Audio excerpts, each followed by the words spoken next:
Hello, welcome to another Tonic art sip.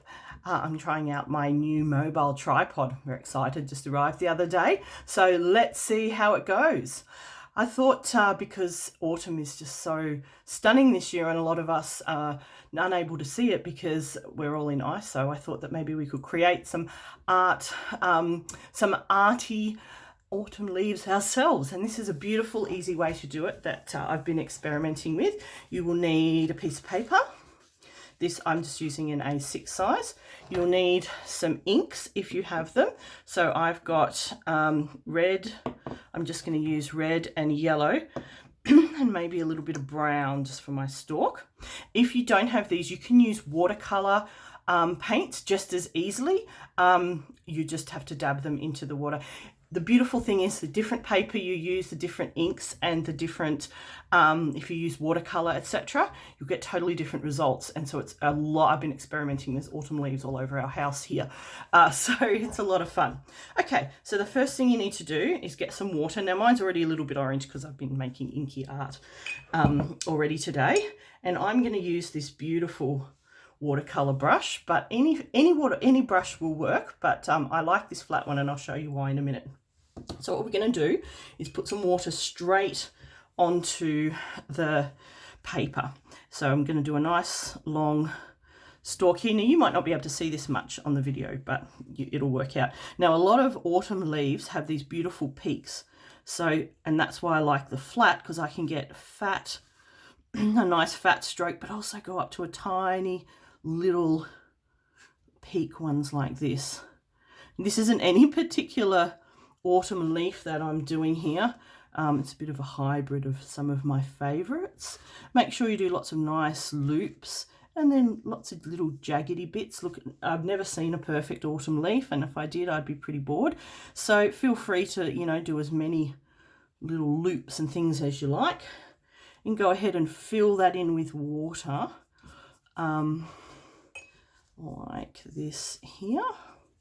And look, the more that this paper is really interesting. If I put too much water on it, actually gathers into little rough bits. So I haven't got it too drenched there.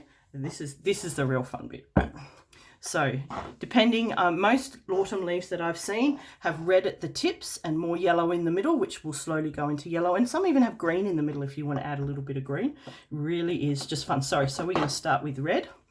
And this is by a lovely Jane Davenport makes these. They're from Byron Bay. Shout out to my friend Deb, who got these for me in an emergency package when I broke my leg. So here's the magic. You ready for the magic? Look at that. It just spreads out. It really is just phenomenal.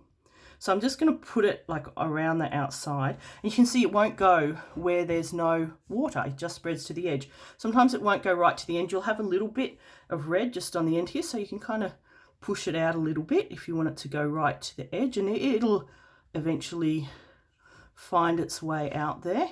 The other way you can make it go out to the edge is just by tipping a little bit. And the ink follows the water.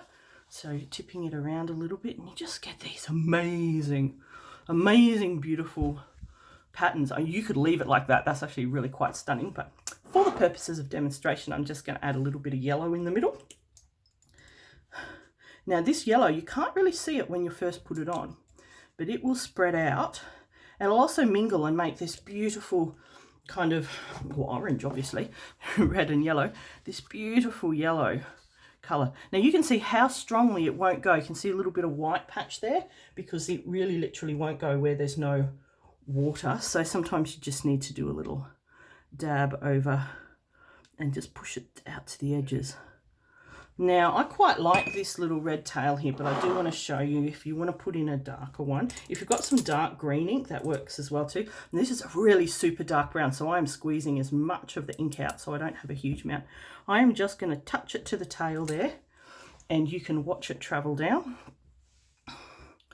to the edge, and over time that will travel down. It'll actually go into the leaf, but that's okay because leaves have a little bit of brown bits on them, so that's absolutely fine.